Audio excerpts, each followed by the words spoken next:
certainement les interventions de Jean-Paul II, de différentes manières, qui ont donné une expression catholique claire de la manière de regarder le judaïsme et de la manière dont l'Église catholique pouvait et devait se situer par rapport au judaïsme, et en particulier l'interprétation qu'il a donnée de la permanence du judaïsme dans l'histoire. Cette lecture de Jean-Paul II s'enracinait dans une expérience personnelle de son enfance, de sa jeunesse, des relations qu'il a vécues avec des Juifs en Pologne, et avec lesquels il avait une relation qui n'était pas une relation d'étranger, mais une relation familière, ordinaire, je dirais. Et une lecture exégétique de l'Épître aux Romains et une lecture théologique.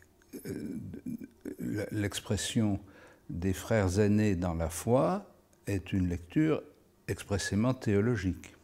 Le plus significatif, ça a quand même été les visites de Jean-Paul II, c'est-à-dire les visites à la synagogue de Rome, la visite à Yad Vashem, donc des visites qui ont été une expression symbolique du chemin parcouru.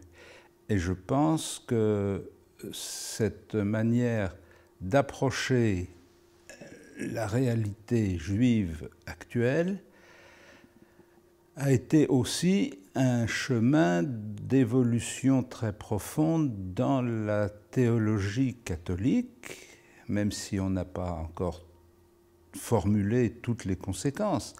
Mais ça a été une évolution très profonde dans la théologie catholique, et en particulier dans la théologie de la mission. Qu'est-ce que ça veut dire d'annoncer la bonne nouvelle au monde entier?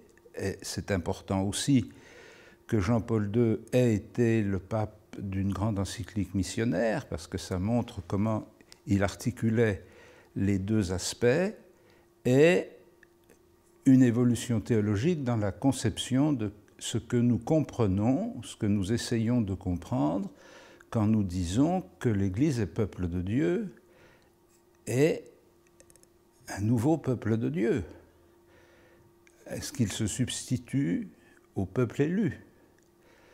Et je pense que cette réflexion théologique n'a pas encore été conduite à son terme. Je veux dire qu'elle produira encore des fruits.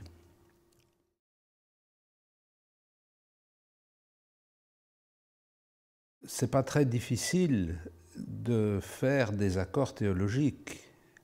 Je veux dire, ça demande beaucoup de travail, mais comme ce sont des gens qui ont les mêmes références et qui connaissent les mêmes textes, ils finissent toujours par pouvoir parler. Mais quand on a fait ça, on n'a pas changé les mentalités, on a changé une expression. Et toute la question que vous évoquez repose sur la continuité entre l'expression formelle de ce que l'on pense, mettons avec Jean-Paul II, et la pénétration de cette expression dans la mentalité du peuple chrétien, dans ses membres les moins armés ou les moins préparés à cette évolution. Et l'une des questions des relations avec les religions en général et avec le judaïsme en particulier, c'est précisément comment on passe de l'évolution des responsables à l'évolution du peuple de Dieu. Parce que l'évolution des mentalités du peuple de Dieu, elle ne se fait pas dans les colloques théologiques. Elle se fait dans la prière publique, elle se fait dans la catéchèse, elle se fait dans l'évolution des mœurs des familles.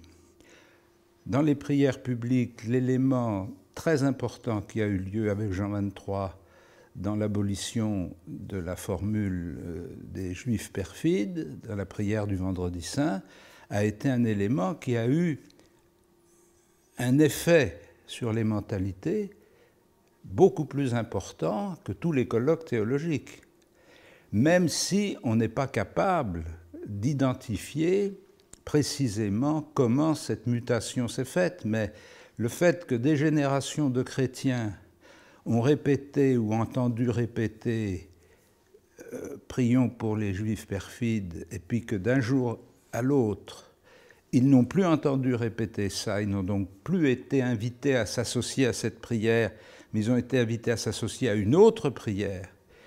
Et ce mouvement très lent transforme les mentalités. De même que les formulations des catéchismes. Comment les catéchismes présentent non seulement les relations avec le judaïsme, mais la Bible. Autrement dit, comment est-ce que l'initiation des chrétiens intègre ou n'intègre pas l'Ancien Testament?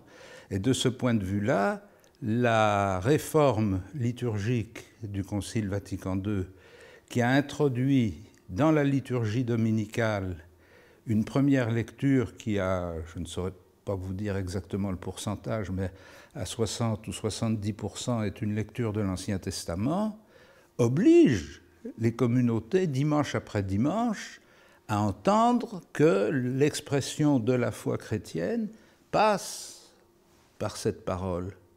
Et donc à changer le regard, et sur l'Ancien Testament, et par conséquent automatiquement sur le judaïsme et sur les Juifs. On ne peut pas dire nous partageons la même écriture, mais nous ne sommes pas de la même famille.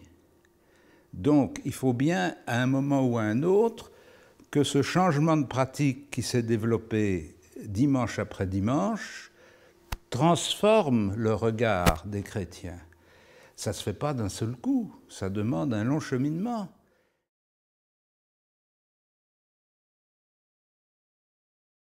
Je pense que les relations entre les Juifs et les catholiques en France sont très fortement marquées par le contexte sociologique et historique. Alors, pour énumérer simplement des éléments que tout le monde ne connaît pas, la France est un des pays occidentaux, en tout cas européens, un des rares pays, où les Juifs ashkénazes et les Juifs séfarades sont fortement représentés, avec des proportions qui ont varié au cours du temps. Mais il faut se rappeler que la première émigration juive du XXe siècle, donc avant la Deuxième Guerre mondiale et même avant la Première, était une émigration d'Europe centrale, ashkénaze, et que l'histoire tumultueuse de la France en Algérie a mis au contact les Juifs séfarades, et avec le rapatriement d'un certain nombre d'entre eux à travers la fin de la guerre d'Algérie. Et donc le territoire français est un lieu où deux traditions, deux cultures juives unies dans la même foi, mais diverses dans l'expression de cette foi, se sont rencontrées et ont coexisté. Bon, alors, ils vous diront eux-mêmes ce que ça signifie. Mais pour moi, je pense que c'est très important parce que ça veut dire que la relation des catholiques avec les Juifs en France ne peut pas faire abstraction de ça parce que notre rencontre au XXe siècle, notre rencontre des Juifs a toujours été étroitement liée à des courants migratoires. Il y avait une communauté juive en France très installée, très intégrée, très républicaine, entre guillemets, en fait, depuis Napoléon, mais l'afflux des Juifs d'Europe centrale puis d'Afrique du Nord a apporté, d'abord statistiquement, une communauté juive des plus importantes dans les pays occidentaux, et puis des courants culturels très forts. Donc il a fallu vivre la diversité, non pas simplement du point de vue religieux, mais aussi du point de vue culturel. On est confronté à des cultures. Deuxièmement, la société française au XXe siècle a été traversée par deux courants antisémites très forts qui se sont exprimés de façon symbolique, d'une part, au moment de l'affaire Dreyfus, et d'autre part, au moment de la Deuxième Guerre mondiale. Dans les deux cas, des catholiques ont été impliqués dans ce dynamisme antisémite. Je ne vais pas reprendre l'histoire que tout le monde ne connaît pas, mais tout le monde devrait connaître, l'histoire de l'affaire Dreyfus, pour montrer comment l'évolution des mentalités des catholiques à l'égard des juifs supposait de faire un chemin considérable. Et pour ne pas parler de la période de l'antisémitisme des années 30, précisément contre les immigrés d'Europe centrale, et puis la période de la guerre et des compromissions avec l'antisémitisme d'État. Tout ça fait quand même un passif assez lourd. Et donc progresser dans les relations avec le judaïsme, c'est accepter que ces relations soient, dès le début, handicapées par ce passif. Il faut que nous comprenions, que nous acceptions que la mémoire juive, la mémoire collective des Juifs en France ne peut pas faire abstraction ni de l'affaire Dreyfus, encore que Dreyfus n'ait pas été un juif observant particulièrement notoire, mais il était juif, et c'est parce qu'il était juif qu'il a été poursuivi, et puis la période de la guerre. Au même titre que j'évoquais tout à l'heure, la hantise de la conversion qui remonte au Moyen-Âge. Bon. On a là des foyers de méfiance qui sont nécrosés, durcis par le temps. Et on ne peut pas les laisser de côté, on ne peut pas les oublier, on ne peut pas faire comme si de rien n'était. C'est pour ça que la déclaration de repentance de Drancy était un événement très important. Pourquoi ? Pas simplement parce que ça permettait de faire une démarche morale très télégénique, mais parce que ça permettait de se positionner par rapport à un de ces handicaps de l'histoire et de dire « nous reconnaissons qu'il y a un handicap et nous voulons prendre les moyens pour surmonter ce handicap ». Donc, dans la société française, on a cet arrière-fond qui est toujours, comme toujours en France, mais spécialement sur cette question des relations avec les Juifs, qui est toujours, je ne sais pas comment dire, investi, pour ne pas dire cannibalisé, par des luttes politiques. C'est-à-dire qu'à tout moment, cet antisémitisme universellement répandu prend une figure particulière en France parce qu'il est tout de suite accroché à des wagons de politique intérieure et il devient le mode d'expression passionnel de combats qui n'ont rien à voir avec le judaïsme.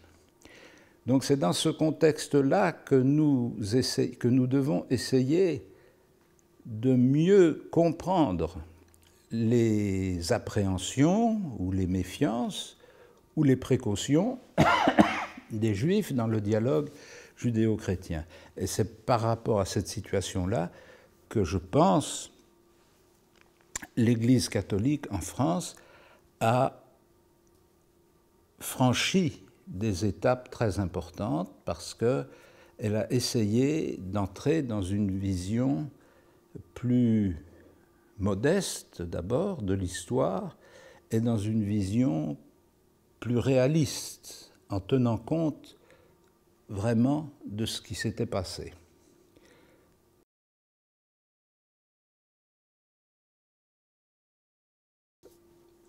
jusqu'au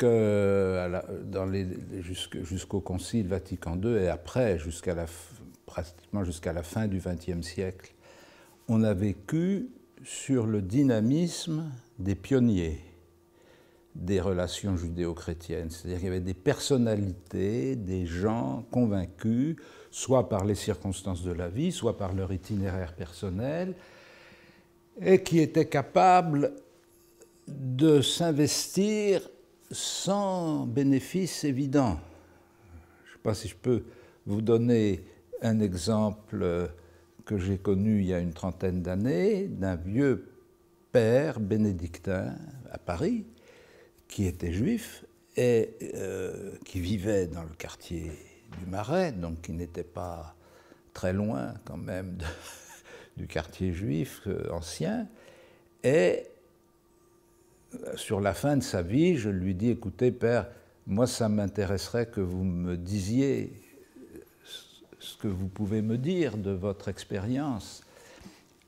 Il avait monté un groupe avec des rabbins et chaque mois, ils organisaient une soirée entre chrétiens et juifs sur un passage de la Bible. Il m'a dit, ça a été une aventure merveilleuse, j'ai découvert des relations extraordinaires avec des rabbins, nous sommes devenus amis, etc., etc. Mais il m'a dit, le seul bénéfice perceptible aujourd'hui, peut-être que plus tard il y en aura d'autres, le seul bénéfice perceptible aujourd'hui, c'est que les chrétiens ont compris qu'ils venaient du judaïsme. Ce qui était déjà pas si mal. Bon. Mais il m'a dit, sur le plan de faire bouger les relations entre juifs et chrétiens, c'est beaucoup plus difficile. C'est ce que j'appelle les pionniers, c'est-à-dire des gens qui se sont avancés, comme dit l'Écriture, sans voir le résultat, mais avec confiance et avec foi. Donc cette génération qui a fourni les militants, les artisans des amitiés judéo-chrétiennes, les cadres des groupes de rencontres, etc., etc., ben, ils sont comme moi, ils arrivent à 75 ans et la question se pose, qu'est-ce qui va se passer après eux? Parce qu'il ne suffit pas d'avoir vécu une grande période avec Nostra Aetate, quelle génération suivante va reprendre le flambeau? Et donc, je pense que là, on a une vraie question, c'est-à-dire comment aider ce capital considérable à ne pas se perdre, à se développer réellement.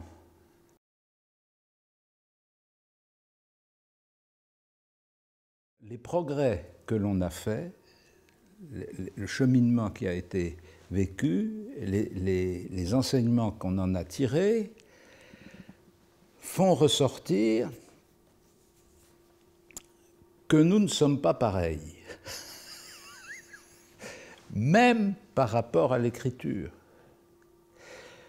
Car plus j'ai découvert et appris à connaître des rabbins orthodoxes et tout à fait légitimes, plus j'ai compris que notre approche catholique d'une vision théologique de la religion ne correspond pas du tout à la leur.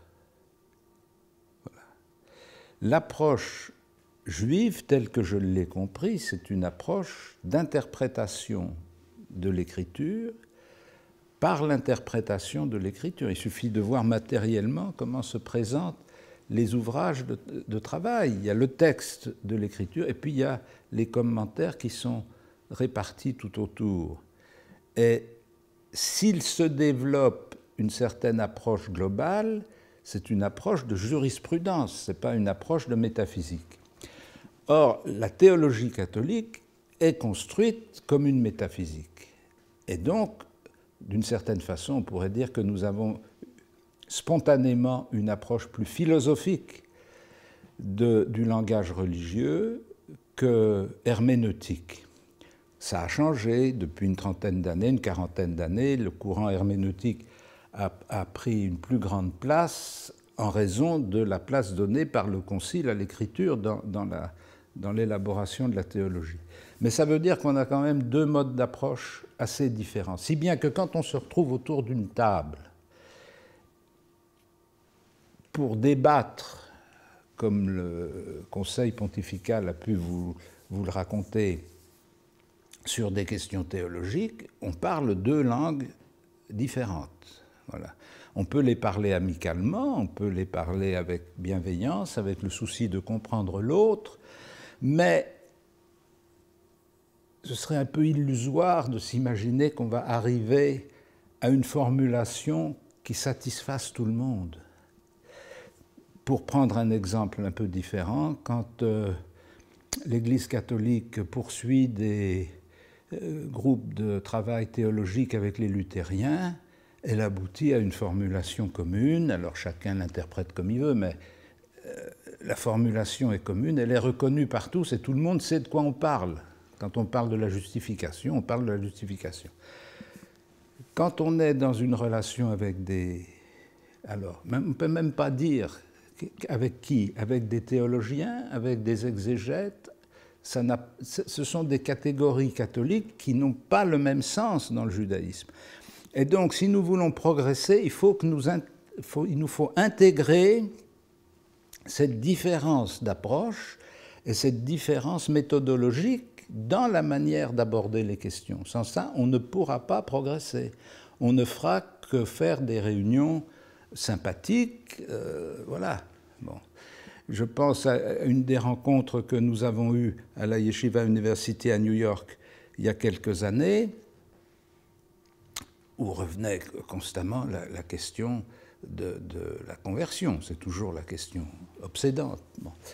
Et donc, on a eu un long temps d'échange, etc. Et j'ai dit à la fin, mais